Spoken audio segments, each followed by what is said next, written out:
Hello everyone, एक बार फिर से आप सभी का स्वागत है। आज के इंपॉर्टेंट क्वेश्चन है वो इस प्रकार रहेंगे। फर्स्ट क्वेश्चन है, which are the following heart rate is called tachycardia, यानी इनमें से कौन सी हार्ट रेट है जिसको अपन टेकिकार्डिया के नाम से जानते हैं।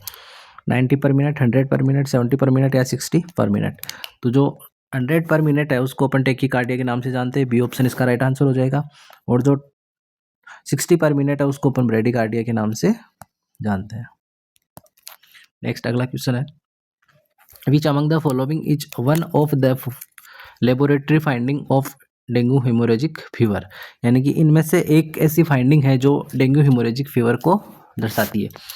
यानी कि थ्रोम्बोसाइटोपिनिया, यानी कि decrease platelets count, no evidence of plasma loss, decrease total leukocyte count, rising haematocrit value. तो इसके अंदर जो अपन हेमोरेजिक फीवर की बात कर रहे हैं, तो जब अपनी प्लेटलेट्स काउंट है ना वो डिक्रीज होगी तभी इसमें हेमोरेज की कंडीशन आएगी। और डेंगू के अंदर है वो क्या होती है, प्लेटलेट्स की काउंट्स है वो क्या होते हैं, डिक्रीज हो जाते हैं। तो जो पहला ऑप्शन है थ्रोम्बोसाइटोपिनिया, लेस देन 1 लाख इसमें प्लेटलेट्स का काउंट हो जाता है, जिसके कारण इसमें हेमोरेजिक की कंडीशन हो जाती है। तो ए ऑप्शन है वो इसका राइट आंसर हो जाएगा। नेक्स्ट है, 1 year is tested eight A time, यानी कि एक टाइम में एक ईयर को टेस्ट करना है। The untested year is covered with palm of hand, यानी कि जो दूसरा वाला ईयर है, अनटेस्टेड वाला जो ईयर है उसको अपन कवर करेंगे अपनी हैंड की पाल्म से। This test is known as, इस टेस्ट को अपन किस नाम से जानते हैं। Whisper test, Weber test, Rinne test और ऑडियोमेट्री। तो जो इस प्रकार का जो टेस्ट होता है जिसके अंदर एक ईयर को एग्जामिन करते हैं, तो उसके अंदर जो अदर जो ईयर है उसको अपन अपनी हैंड की पाल्म से कवर करते हैं, उसको अपन विस्पर टेस्ट के नाम से जानते हैं। ये ऑप्शन इसका राइट आंसर हो जाएगा। फिर नेक्स्ट है, what is the function of protein biomolecules, यानी कि जो प्रोटीन बायोमोलिक्यूल्स है उसका फंक्शन क्या है।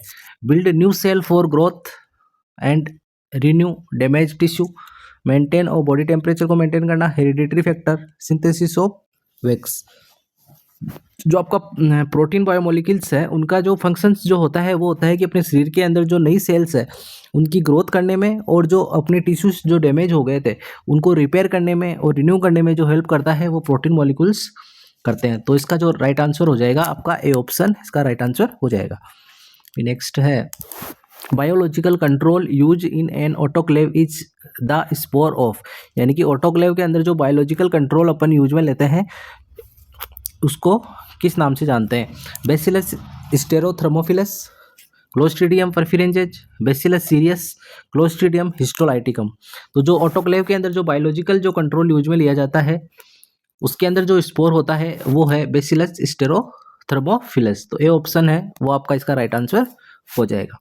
नेक्स्ट है, सोशल चेंज रेफर्स टू, यानी कि सोशल चेंज को अपन किससे रेफर करते हैं। चेंज इन इंडिविजुअल वैल्यू, यानी कि इंडिविजुअल की वैल्यू के अंदर चेंज होना, या change in value of society, यानी सोसाइटी की वैल्यू में चेंज होना, चेंज इन टेक्नोलॉजी, या नन ऑफ द अबव। तो जो सोशल जो चेंज होता है उसके अंदर क्या होता है कि जो सोसाइटी की जो वैल्यूज होती है उसके अंदर चेंजेज आना सोशल चेंज कहलाता है। तो बी ऑप्शन है वो इसका राइट आंसर हो जाएगा। नेक्स्ट अगला क्वेश्चन है, what is the positive organism for enteric fever, यानी कि एंटेरिक फीवर है उसका पॉजिटिव एजेंट कौन सा है। कॉर्निबैक्टीरियम डिप्थीरियाई, ये डिप्थीरिया का है positive agent. Haemophilus influenza, salmonella typhi, hepatitis virus. Hepatitis virus है वो हेपेटाइटिस कोज करता है, और साल्मोनेला टाइफी है वो एंटेरिक फीवर का पॉजिटिव ऑर्गेनिज्म है। तो सी ऑप्शन है वो इसका राइट आंसर हो जाएगा। नेक्स्ट है, विच मेलिग्नेंट टाइप नियोप्लाज्म, यानी कि एक मेलिग्नेंट टाइप का क्या है, नियोप्लाज्म है, are related to the abnormal uncontrol multiplication of white blood cells. इसके वो किससे रिलेटेड है, related to the abnormal uncontrol multiplication of white blood cell, यानी कि WBC का अनकंट्रोल मल्टीप्लिकेशन होना, यानी कि WBC का अनकंट्रोल है वो मल्टीप्लिकेशन होना एबनॉर्मली, उसको अपन कौन सा नियोप्लाज्म होता है, सार्कोमा होता है, ल्यूकेमिया होता है, या कार्सिनोमा होता है, या लिम्फोमा होता है। तो जो ल्यूकेमियाज जो होते हैं उसके अंदर जो WBC है उसके अंदर अबनॉर्मल मल्टीप्लिकेशन होता है। तो बी ऑप्शन है वो इसका राइट आंसर हो जाएगा। फिर नेक्स्ट है in spina bifida disease condition which body organ are affected, यानी कि जो स्पाइना बाइफिडा जो डिजीज की कंडीशन है उसके अंदर बॉडी का कौन सा ऑर्गन है वो अफेक्ट होता है, liver, brain, spinal cord, abdomen.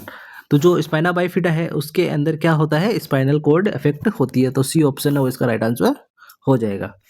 फिर नेक्स्ट है which are the purpose of the hot application, यानी कि हॉट एप्लीकेशन के क्या पर्पज होते हैं, to stimulate circulation, to promote suppuration, to promote healing, all of them.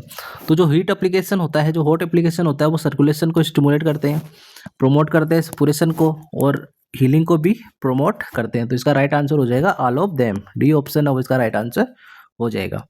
फिर नेक्स्ट है dash is a fracture in the young bone of children where the break is incomplete is called, यानी कि young जो bone होती है, बच्चों की जो बोन होती है उसके अंदर ऐसा फ्रैक्चर जो कि क्या होता है, इनकम्प्लीटली क्या होता है, फ्रैक्चर हो जाता है, यानी कि ब्रेक हो जाता है, इनकम्प्लीटली होता है, उसको अपन किस नाम से जानते हैं, तो जो बच्चों के अंदर जो फ्रैक्चर होता है उसको अपन ग्रीन स्टिक नाम से जानते हैं, तो बी ऑप्शन है वो इसका राइट आंसर हो जाएगा।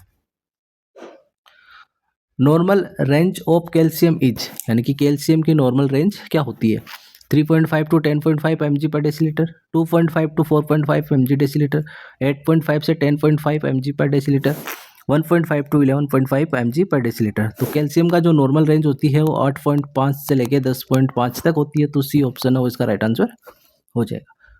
फिर नेक्स्ट है प्रसिस्टेंट डायरिया रेफर्स टू, यानी कि प्रसिस्टेंट डायरिया है वो किसे कहते हैं, diarrhoea that last for 14 days और मोर, यानी कि डायरिया है जो कि पिछले 14 दिन से लेके या इससे ज़्यादा है, blood in stool, diarrhoea that last for 21 days और मोर, एक्यूट वाटरी डायरिया। तो जो परसिस्टेंट डायरिया होता है उसमें जो डायरिया की कंडीशन है वो मोर देन 2 वीक से ज़्यादा होती है, उसको अपन परसिस्टेंट डायरिया के नाम से जानते हैं, तो ए ऑप्शन है उसका राइट आंसर हो जाएगा।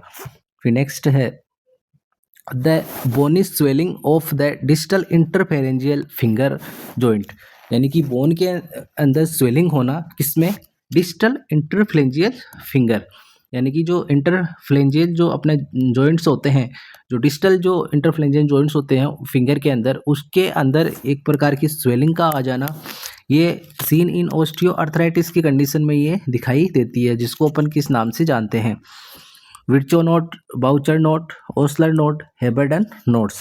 तो जो इस प्रकार की जो स्वेलिंग है वो डिस्टली जिसके अंदर डिस्टल इंटरफेरेंजियल जॉइंट के अंदर आती है उसको अपन हेबर्डन नोट के नाम से जानते हैं, तो डी ऑप्शन है उसका राइट आंसर हो जाएगा। नेक्स्ट है dash is a slowly progressive non inflammatory disorder of the diarthrodial joint, यानी कि जो डाईआर्थ्रोडियल जो जॉइंट होते हैं उनके अंदर एक स्लोली प्रोग्रेस करने वाला नॉन इन्फ्लामेटरी जो डिसऑर्डर है उसको अपन किस नाम से जानते हैं, ओस्टियोपोरोसिस, ओस्टियोमाइलाइटिस, रूमेटॉइड अर्थराइटिस या ओस्टियोआर्थराइटिस। तो जो डाईआर्थ्रोइडल जो जॉइंट्स के अंदर जो इस प्रकार का जो डिसऑर्डर होता है जो कि स्लोली प्रोग्रेसिव और नॉन इन्फ्लामेटरी होता है उसको अपन ओस्टियोआर्थराइटिस के नाम से जानते हैं, तो डी ऑप्शन है वो इसका राइट आंसर हो जाएगा। ये थे आज के कुछ इंपॉर्टेंट क्वेश्चन। ऐसे ही क्वेश्चंस के लिए बने रहना अपने चैनल पे। अगर चैनल सब्सक्राइब नहीं किया तो चैनल को सब्सक्राइब जरूर करना और अपने दोस्तों के साथ शेयर जरूर करना। Thank you.